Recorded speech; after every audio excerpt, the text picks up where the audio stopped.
आज की जो क्लास होने वाली है वो D10 के बारे में होने वाली है। तो हम सीख रहे हैं 30 डेज़ का ब्यूटिशियन कोर्स। तो आज हमारी 7th क्लास है और हम इस क्लास में D10 के बारे में जानने वाले हैं। तो पहले हम जानते हैं कि D10 क्यों हो जाता है हमारे स्किन पे। तो देखो, जब हमारी स्किन धूप के कारण त्वचा की रंगत बिगड़ जाती है तो उसे टैनिंग कहते हैं। टैनिंग होने पर त्वचा की प्राकृतिक निखार छिन जाती है। उससे दूर करने तथा वापस पूरी रंगत में लाने के लिए हम D10 का प्रयोग करते हैं। हमारी जो त्वचा होती है वो रोज़ हानिकारक सूरज की जो यूवी किरण है उसके संपर्क में आती है, जिसकी वजह से जो हमारी त्वचा पे टैनिंग आ जाती है। तो टैनिंग से बचने के लिए हमें D10 का इस्तेमाल करना होता है। D10 हम पूरे बॉडी पे कर सकते हैं, फेस पे कर सकते हैं। जहाँ हमारे बॉडी पे टैनिंग आता है वहाँ हम D10 का यूज़ कर सकते हैं। D10 में यूज़ होने वाली सामग्री के बारे में जान लेते हैं कि D10 करने के लिए हमें क्या क्या चाहिए होगा। तो सबसे पहले तो आपको एप्रिन या गाउन चाहिए होगा। अगर आप अपने पार्लर में कर रहे हो तो आप अपने कस्टमर को एप्रिन या गाउन पहनाओ। अगर घर पे कर रही हो तो आप नॉर्मल जो ड्रेस पहने हो उस पर भी कर सकते हो। फेशियल पट्टी भी ज़रूरी है, क्योंकि फेशियल पट्टी से हमें हेयर को अपने कवर करना होता है, चाहे वो घर पे आप करो या फिर पार्लर में। क्लिनजिंग मिल्क चाहिए होगा। कोल्ड क्रीम या मसाज क्रीम जो आता है वो हमें लेना है। मसाज क्रीम के जगह हम एलोवेरा जेल जो होता है उसे भी यूज़ कर सकते हैं। ब्रश आता है जो हम फेस पैक के लिए यूज़ करते हैं, वो वाले हमें ब्रश ले लेना है। उससे हम जो टैनिंग D10 का पैक आता है उसको लगाएंगे। टिश्यू पेपर हमें चाहिए होगा या फिर स्पंज हमें क्लीन करने के लिए। D10 की क्रीम चाहिए होगा। जो D10 क्रीम आती है वो ले लेना है। प्रोडक्ट में D10 की जो क्रीम है उसको टैग कर दोगे, आप वहाँ से चाहो तो परचेज कर सकते हो। बाउल चाहिए होगा एंड कॉटन। तो ये सारे जो सामान हैं हमें D10 करने के लिए चाहिए होगा, तो इसको हम ले लेंगे। उसके बाद D10 करने के विधि के बारे में जानते हैं। तो D10 हमें कैसे करना है उससे पहले हम ये जान लेते हैं। देखो, D10 जो होता है हम उसको पूरे अपने बॉडी पे कर सकते हैं। जैसे कि फेस के साथ हम अपने गर्दन, हैंड, लेग्स को भी D10 कर सकते हैं। अगर आपको बॉडी पे कराना है तो आप अपने बैक को भी कर सकते हैं। स्टमक जो है उसको भी हम D10 कर सकते हैं। और बहुत से लोगों के मन में ये कन्फ्यूज़न रहता है कि क्या D10 और ब्लीच अलग अलग होता है। तो देखो, D10 और ब्लीच में कुछ डिफरेंस होते हैं। जैसे कि जो D10 होता है उसको हम अपने स्किन पे लगाते हैं तो जो रोवे होते हैं वो ब्राउन नहीं होते, और ब्लीच लगाने से हमारे जो रोवे होते हैं वो क्या होते हैं, ब्राउन हो जाते हैं।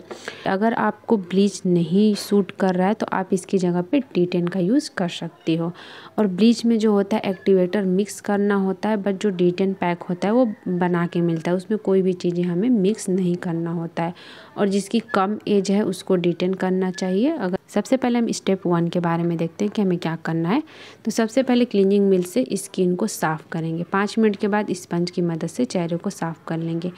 तो कोई भी स्टेप हो, जैसे हमारा CTM हुआ था, क्लीनअप हुआ था, या फिर हम ब्लीच करेंगे या D10 करेंगे या फेशियल करेंगे, तो सबसे पहले हमें अपने फेस को साफ़ करना होता है। स्किन को जहाँ भी हमें D10 करना है, अपने हाथ पे करना है, तो वहाँ भी हम क्लींजिंग मिल्क लगाकर 5 मिनट तक मसाज करेंगे, फिर साफ़ करेंगे अच्छे से। स्किन जब हमारा साफ़ हो जाएगा उसके बाद हम आगे का प्रोसेस करेंगे। स्टेप 2 में अब D10 पैक को चेहरे और गर्दन पे लगाएं। 15 मिनट के बाद चेहरे को साफ़ कर लें। तो ये जो पैक है आपको अपने बॉडी पे या फिर फेस पे 15 मिनट के लिए लगाना है। उसके बाद इसको अच्छे से क्लीन कर लेना है। ध्यान रखने योग्य बातें जो हैं, देखो, ध्यान रखें कि D10 पैक को भौं और होठों पर ना लगाएं। तो आप जब भी अपने फेस पे D10 पैक का यूज़ करो तो अपनी आईब्रोज के जो हमारे आइज़ की पलकें हैं उन पे और होठों पे इस पैक को नहीं लगाना है। लास्ट स्टेप है हमारा। अब मसाज क्रीम से 5 मिनट तक मसाज करें, फिर टिश्यू पेपर से चेहरे को पोंछ लें और मॉइस्चराइज़र लगा लें।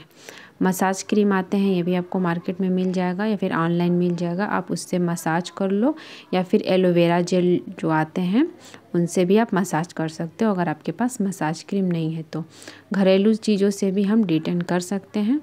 तो उसके बाद आप मॉइस्चराइज़र लगा लें अपने स्किन टाइप के अनुसार, या जो आपके पास है आप उसको लगा के मॉइस्चराइज़र को लगा कर अपने फेस को छोड़ दें।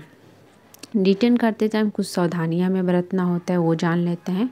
तो D10 के तुरंत बाद मेकअप ना करें। तो जब भी आप D10 करो तो उसके तुरंत जस्ट बाद 10 या 15 मिनट के बाद या 1-2 घंटे बाद भी आपको मेकअप नहीं करना है। 8 से 10 घंटे बाद आप मेकअप कर सकते हो। साबुन या फेस वॉश ना लगाएं, कोई भी साबुन या फेस वॉश ना लगाएं कम से कम 10 से 12 घंटे तक। कोई भी केमिकल वाले प्रोडक्ट ना यूज़ करें। 8 से 10 घंटे तक धूप में ना जाएं। आपको धूप में जाने से बचना चाहिए। अगर ज़्यादा ज़रूरी है धूप में जाना, कोई काम है, तो आप अपने फेस को अच्छे से दुपट्टे से कवर करके धूप में जा सकते हो। D10 1 महीने के अंतराल पे करें, यानी जब भी आप D10 करो उसके 1 महीने बाद करो। 10 दिन 15 दिन पे आपको D10 नहीं करना चाहिए, इससे आपके फेस पे प्रॉब्लम्स हो सकती है। D10 करने के फ़ायदे के बारे में जानते हैं। तो D10 की टैनिंग की समस्या को दूर करता है। सबसे मेन इम्पॉर्टेंट काम यही होता है D10 का कि जो हमारे बॉडी पे टैनिंग पड़ जाता है उसको ये दूर करता है। बैक्टीरिया और गंदगी के कारण होने वाले नुकसान से त्वचा की रक्षा करता है। त्वचा को एक्सफोलिएट करता है, सभी प्रकार के स्किन के लिए फ़ायदेमंद होता है। अगर आपकी skin normal, diary, sensitive combination है तो ये किसी भी स्किन टाइप पे आप इसको आसानी से कर सकते हो। ये सारे स्किन टाइप पे सूट कर लेता है। जिसकी सेंसिटिव स्किन होती है तो अक्सर हम पार्लर में उनको D10 पैक ही देते हैं, ब्लीच नहीं देते हैं जिसकी सेंसिटिव स्किन होती है। तो स्किन को टैन होने से कैसे बचाएं, कुछ बातें हैं जिससे हम अपने बॉडी को टैनिंग होने से बचा सकते हैं। तो देखो, बहुत देर तक तेज़ धूप की सीधी रोशनी में ना रहें। बाहर निकलने से पहले अच्छे सनस्क्रीन का इस्तेमाल करें। तो जब भी आप अपने घर से बाहर निकलो धूप में, अभी तो ठंडी का मौसम आ गया है, तो धूप में जब भी जाओ तो अपने बॉडी पे सनस्क्रीन लगा के जाओ। फेस पे तो अक्सर आप लगाओ, और जहाँ जहाँ आपकी बॉडी दिख रही है कपड़े से, जहाँ ढकी है, अगर आप वहाँ नहीं लगाना चाहती हैं तो वो तो टैनिंग नहीं होगा, बट जो सूरज की किरणों में जो हमारी बॉडी संपर्क में आ रही है वहाँ पे आपको सनस्क्रीन लगाना होगा। कुछ D10 पैक के नाम है, मैं आपको वो बता दे रही हूँ। आपको ये ऑनलाइन या फिर मार्केट में ऑफलाइन मिल सकता है, तो आपको नहीं जानकारी है तो आप ये पैक को ले लो। O3+ का D10 पैक आता है। अगर आप किसी ब्राइडल का कर रहे हो तो आप O3 का D10 पैक यूज़ कर सको। रागा का D10 आता है, ये भी काफ़ी अच्छा होता है। बायोटिक, लोटस हर्बल का D10 पैक आता है, और अदर ब्रांड में भी आते हैं। तो कुछ ब्रांड्स हैं जो मैं बता दी, आप चाहो तो अदर ब्रांड्स में भी जो D10 आते हैं, ओलिविया में भी आते हैं, कम दाम में भी जो आता है। अगर आप रेगुलर घर पे मतलब शादी पार्टी के लिए यूज़ कर रही हैं तो आप उसको यूज़ कर सकती हैं। ब्राइडल के लिए O3 रागा D10 ज़्यादा अच्छा होता है। तो अगर आपका पार्लर है तो आप O3 रागा का ये सब का D10 यूज़ करो। अच्छे से समझ में आ गया होगा D10 के बारे में कि टैनिंग हमें क्यों होता है और हमें इसको कैसे करना है। तो आप भी इस तरीके से D10 की जो पैक्स है उसको यूज़ करो, साथ ही मॉइस्चराइज़र और जो भी प्रोडक्ट्स बताई हूँ उसको भी साथ में लगाना। इससे आपकी जो टैनिंग की समस्या है वो काफ़ी जल्दी ठीक हो जाएगी और चेहरे पे एक अच्छा सा ग्लो भी आएगा।